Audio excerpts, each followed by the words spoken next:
नमस्कार मित्रांनो, trending Marathi education या करंट अफेअरच्या मराठी एज्युकेशन चॅनलमध्ये आपले स्वागत आहे. तर मित्रांनो, आपण तुमच्यासाठी रोजच्या रोज चालू घडामोडीचे प्रश्न हे मराठीतून घेऊन येत असतो. आजच्या व्हिडिओमध्ये आपण तुमच्यासाठी 20 जानेवारी 2024च्या सर्व महत्त्वाच्या चालू घडामोडी या बघणार आहोत. मित्रांनो, तुम्ही चॅनलवर नवीन असाल, चॅनलला अजूनपर्यंत सबस्क्राईब केलेलं नसेल, सबस्क्राईब करून घ्या आणि बेल आयकॉनला प्रेस करा.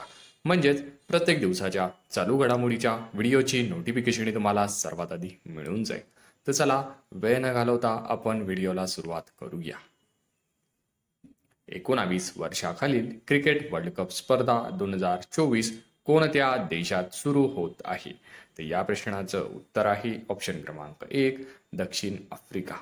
तर 19 वर्षाखालील क्रिकेट वर्ल्ड कप स्पर्धा ही 2024 मधील दक्षिण आफ्रिका या देशात सुरू होत आहे. तर या सुरू होत असलेल्या क्रिकेट वर्ल्ड कप स्पर्धेचे आयोजन 19 जानेवारी ते 11 फेब्रुवारी या कालावधीत दक्षिण आफ्रिका या देशात होत आहे. हा पॉइंट लक्षात असू द्या. तर मित्रांनो, या दक्षिण आफ्रिकेत होत असलेल्या 19 वर्षाखालील क्रिकेट वर्ल्ड कप स्पर्धेची ही 15 क्रमांकाची आवृत्ती आहे. हा देखील पॉइंट लक्षात असू द्या. तर चला आपण नेक्स्ट चालू घडामोडी बघूया. भारतीय आंतरराष्ट्रीय विज्ञान महोत्सव 2023 चे आयोजन कोणत्या राज्यात करण्यात आलेले आहे? ऑप्शन क्रमांक 2 हरियाणा या राज्यात करण्यात आलेले आहे. तर ते आयोजन 17 ते 20 जानेवारी या कालावधीत हरियाणा राज्यातील फरीदाबाद येथे भारतीय आंतरराष्ट्रीय विज्ञान महोत्सव 2023 चे आयोजन हे करण्यात आलेले आहे. मित्रांनो, राज्य लक्षात असू द्या आणि तारीख लक्षात असू द्या. तर चला नेक्स्ट चालू घडामोडी बघूया. देशात पहिल्यांदा कोणत्या नदीवर सौर ऊर्जेवर चालणारी बोट धावणार आहे? तर या प्रश्नाचं उत्तर आहे ऑप्शन क्रमांक 3 शरयू. मित्रांनो, देशातील पहिल्यांदाच शरयू नदीवर सौर ऊर्जेवर चालणारी ही पहिली बोट धावणार आहे. ही बोट Uttar Pradesh new and renewable energy एजन्सीकडून ही सौर बोट चालवली जाणार आहे. हा पॉइंट देखील लक्षात असू द्या. तर मित्रांनो, या बोटीमध्ये 30 प्रवासी बसू शकतील अशी या बोटीची क्षमता आहे. ती नाया घाट मधून चालवली जाईल. बोटीचा प्रवास सुमारे 1 तास ते 45 मिनिटांचा आहे. तर यामुळे प्रवाशांना नदीकाठेवरील ऐतिहासिक मंदिरे आणि वारसा स्थळांना निहाळता येईल. हा त्यांचा मुख्य उद्दिष्ट आहे. तर मित्रांनो, ही बोट पूर्ण चार्जिंग केल्यानंतर 5 ते 6 तास प्रवास करू शकेल अशी त्या बोटीची क्षमता आहे. हा देखील पॉइंट लक्षात असू द्या. तर मित्रांनो, आपण भारतातील पहिल्या झालेल्या घटना त्या देखील जाणून घेऊया. तर 100% सेंद्रिय शेती करणारे पहिले राज्य आहे सिक्कीम. पहिल्या शासकीय इंग्रजी माध्यम विद्यालय आहे त्रिपुरा येथे. तर देशातील पहिले डिजिटल स्मार्ट सिटी शहर आहे इंदोर. तर भारतातील पहिल्या शुद्ध हरित हायड्रोजन प्लांट आहे आसाम येथे. तर देशातील पहिली पोर्टेबल सोलर रूफटॉप प्रणाली आहे गांधीनगर येथे. भारतातील पहिला स्टील रोड हा गुजरात येथे आहे. तर पहिला एक पंचायत एक क्रीडांगण प्रकल्प हा केरळ या राज्यात आहे. देशातील पहिले प्राणी जन्म नियंत्रण केंद्र आहे उत्तर प्रदेश या ठिकाणी. तर व्हॅक्यूम आधारित गटार प्रणाली असणारे पहिले शहर आहे आग्रा. तर कार्बन न्यूट्रल शेती पद्धती सादर करणारे पहिले राज्य आहे केरळ. तर पहिला वायुसेना हेरिटेज केंद्राचे उद्घाटन हे चंदीगड या ठिकाणी झालेले आहे. हे सर्व पॉइंट लक्षात असू द्या आणि आपल्या करंट अफेअरच्या बुकमध्ये नोट डाऊन करून ठेवा. मित्रांनो, आपण घेत असलेले करंट अफेअरचे प्रश्न हे एका नवीन बुकमध्ये नोट डाऊन करून ठेवा आणि आठवड्यातून तरी रिव्हिजन देत चला. याचा फायदा तुम्हाला येत्या परीक्षेमध्ये हा नक्की होणार आहे. तर चला वेळ न घालवता आपण नेक्स्ट चालू घडामोडी बघूया.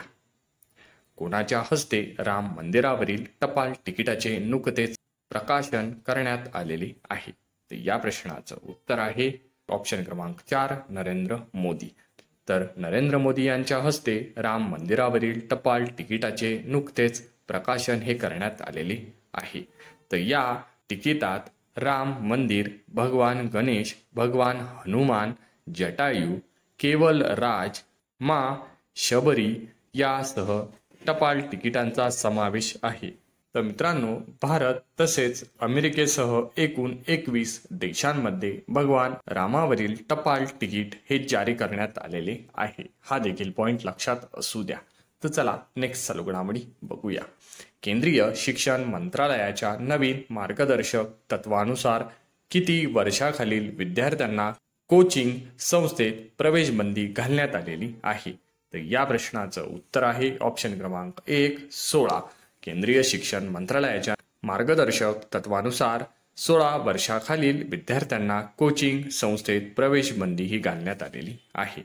तर केंद्रीय शिक्षण मंत्रालयाच्या नवीन मार्गदर्शक तत्वानुसार 16 वर्षाखालील विद्यार्थ्यांना कोचिंग संस्थेत प्रवेश दिल्यास 1 लाख रुपये दंड आकारण्यात येणार आहे. हा देखील पॉइंट लक्षात असू द्या. तर चला नेक्स्ट चालू घडामोडी बघूया. मृत्यू नंतर अवयव दान करण्यात कोणते राज्य देशात प्रथम क्रमांकावर आहे? तर मित्रांनो, मृत्यू झाल्यानंतर अवयव दान करण्यात कोणते राज्य प्रथम क्रमांकावर आहे? तर या प्रश्नाचं उत्तर आहे ऑप्शन क्रमांक 2 राजस्थान. राजस्थान हे राज्य मृत्यूनंतर अवयव दान करणारे देशातील प्रथम क्रमांकाचे राज्य हे ठरलेले आहे. तर मित्रांनो, या क्रमवारीमध्ये आपल्या महाराष्ट्राचा हा दुसरा क्रमांक लागतो. हा देखील पॉइंट लक्षात असू द्या. तर चला नेक्स्ट चालू घडामोडी बघूया. या वर्षाची अलिप्तवादी चळवळ NAM परिषद कोणत्या देशात होत आहे? तर या प्रश्नाचं उत्तर आहे ऑप्शन क्रमांक 3 युगांडा. युगांडा देशातील अलिप्तवादी चळवळ NAM परिषद ही युगांडा देशात होत आहे. तर युगांडा देशात होणाऱ्या अलिप्तवादी चळवळ परिषदेत भारताचे प्रतिनिधित्व S जयशंकर हे करणार आहे.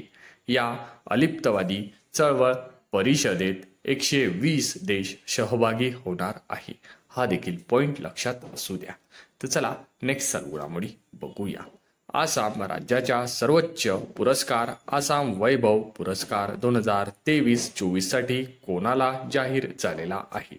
तर या प्रश्नाचं उत्तर आहे ऑप्शन क्रमांक 4 रंजन गोगोई. आसाम राज्याचा सर्वोच्च पुरस्कार आसाम वैभव हा पुरस्कार 2023-24 साठी रंजन गोगोई यांना जाहीर झालेला आहे. तर चला नेक्स्ट चालू घडामोडी बघूया. मित्रांनो, स्वित्झर्लंडच्या दावोस येथे सुरू होत असलेल्या जागतिक आर्थिक परिषद 2024 ची ही कितवी आवृत्ती आहे? तर मित्रांनो, स्वित्झर्लंड येथे दावोस या ठिकाणी सुरू असलेल्या जागतिक आर्थिक परिषद 2024 ची ही ऑप्शन क्रमांक 1 54वी आवृत्ती आहे. तर मित्रांनो, या आर्थिक परिषद 2024 ची थीम आहे रिबिल्डिंग ट्रस्ट. हा देखील पॉइंट लक्षात असू द्या. तर चला नेक्स्ट चालू घडामोडी बघूया. या वर्षीचा फिल्मफेअर चित्रपट पुरस्कार मुंबई ऐवजी कोठे आयोजित करण्यात येणार आहे? तर या प्रश्नाचं उत्तर आहे ऑप्शन क्रमांक 2 गांधीनगर. या वर्षीचा फिल्मफेअर चित्रपट पुरस्कार मुंबई ऐवजी गांधीनगर येथे आयोजित करण्यात येणार आहे. हा देखील पॉइंट लक्षात असू द्या आणि नोट डाऊन करून ठेवा. मित्रांनो, आपण घेत असलेले करंट अफेअरचे प्रश्न हे जर तुम्हाला आवडत असेल तर व्हिडिओला एक लाईक जरूर करा आणि जवळच्या मित्रमैत्रिणींना व्हिडिओ हा जास्तीत जास्त शेअर करा. अशाच रोजच्या रोज करंट अफेअरच्या व्हिडिओ बघण्यासाठी ट्रेंडिंग मराठी एज्युकेशन चॅनलला अजूनपर्यंत सबस्क्राईब केलेलं नसेल, सबस्क्राईब करून घ्या आणि बेल आयकॉनला प्रेस करा. म्हणजे प्रत्येक दिवसाच्या चालू घडामोडीच्या व्हिडिओची नोटिफिकेशन तुम्हाला सर्वात आधी मिळून जाईल. मित्रांनो, पूर्ण व्हिडिओ बघितल्याबद्दल तुमचे मनापासून धन्यवाद.